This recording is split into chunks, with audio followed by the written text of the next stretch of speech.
There was a story of this famous opera singer. It was a famous opera singer. She could no longer hit the notes. She couldn't hit the notes well anymore. She couldn't sing that well. She couldn't hit the notes all of a sudden, and so she went to different doctors. She went to nose and throat specialist. She went to even a larynx specialist. She went to acupressure specialist. She went to all of these doctors. They checked her muscles specialist, looked at her throat and checked her out, and no one could find the source of it. She could no longer hit the notes. But then she went to a doctor named Dr. Alfred Tomatis, and he decided he was going to not just use his doctor skills, but he wanted to research her.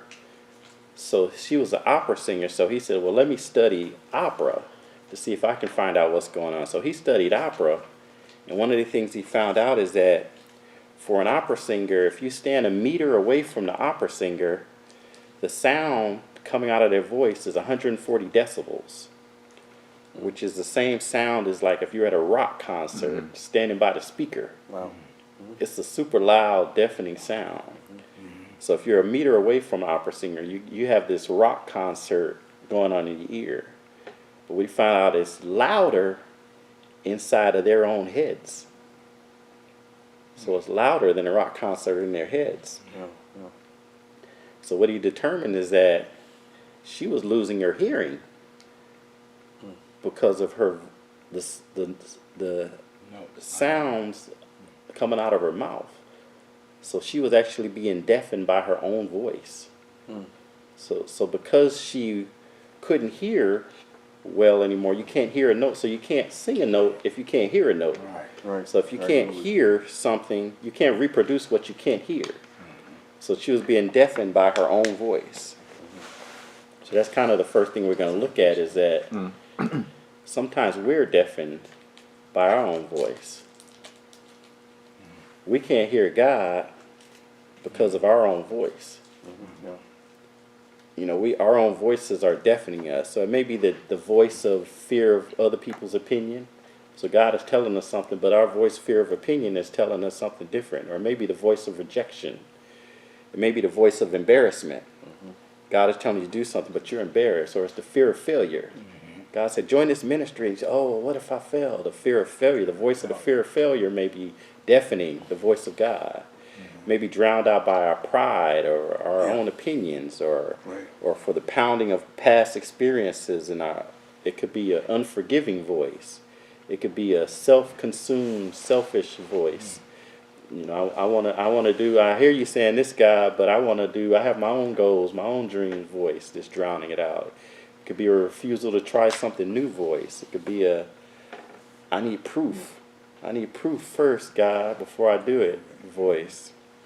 Or maybe the world voice. This is the world. This is not how they do it in the world. This is not what society. This is not what the modern times. We don't do it that way voice. Or maybe a bad theology voice. Bad theology voice in your head telling you that God has promised everybody they'll be rich. Or a bad theology voice telling you that it's God's will that everybody gets healed. But it may be a fear of doing something so controversial that you get isolated voice. It's the voices in our head can be drowning out the voice of God. All right. So think on good things. It's telling you to think on positive things. And it's commanding you to think on positive things, because we often think on negative things. We often think of, the what ifs on the bad side, of thinking negative things. And so we're going to look at what they call an inner critic. It's a voice inside your head that constantly gives you negative self-talk. It's a self-doubt that causes you to question your intuition or your instincts. It's a narrative of comparison and judgment that makes you doubt yourself or causes you shame. So it's a shaming voice that reminds you of the bad things you've done in the past.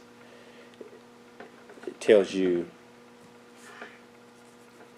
that who you are is wrong. So it's the voice that tells you that who you are isn't who you should be. The basic message of your inner critic is that you're not good enough and you aren't capable of becoming good. So your inner critic tells you that you're not good enough and you're not capable of being good. So this isn't somebody else telling you that. This is you telling yourself that. So it's when you may whisper to yourself, I'm useless, when you make a mistake. Or it's when you say, oh, I'm dull and boring. No wonder I can't be the center of attention at parties. Are you telling yourself that, or is that the enemy? Well, yeah, exactly. Yeah. It's a voice from inside your head. Let me put it that way. It's a voice from inside of your head. Right. So Sometimes we are our own sometimes it worst is you. You're telling yourself. So today we're looking at you telling. So it's both. Okay. So the enemy is the accuser of our brethren. So it's actually sometimes you help the enemy. You take on the role of the enemy. So the enemy will do it, but also sometimes you will do it as well. So maybe you'll say, why did she pick me to do the presentation?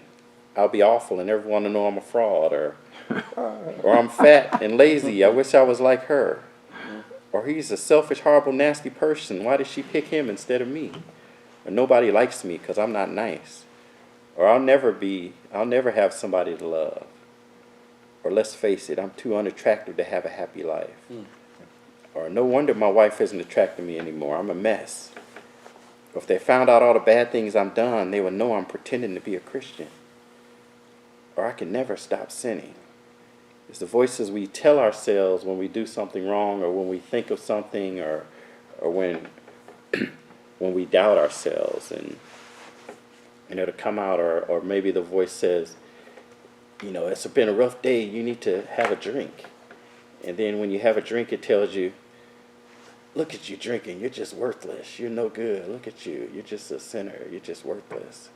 It's the negative criticism that you tell yourself and that you repeat yourself. So it's different than so we want to, be irrational and criticize, if you're saying, hey, maybe I could jump off this building, and you want to tell yourself, oh no, you might die because you're on the 34th floor. So that's not the inner critic that we're talking about. We're talking about a voice. The inner critic is usually, it's repetitive. It says, oh, you're not good enough. You're not, it's repetitive. It's always negative. It's and it's black and white. It doesn't see gray. It's a black and white voice. It's like it's bad, bad, bad. It doesn't see gray in it, and it's keeps you from moving forward. And we're not talking about the conviction of the Holy Spirit. We're not talking about the voice that says, don't go look at that porno website, or the voice that says, don't cheat on your wife, or the voice that says, don't lie, tell the truth when they, that's not the voice we're talking about. Yeah. We're talking about your inner critic. So that's the Holy Spirit voice, conviction. But it is the voice that's saying, because you did that last week, you're a horrible person. So the voice said, because you did do that last week, you're a bad person. That's not the Holy Spirit. That's your inner critic. Basically, the goal is to develop positive self-talk.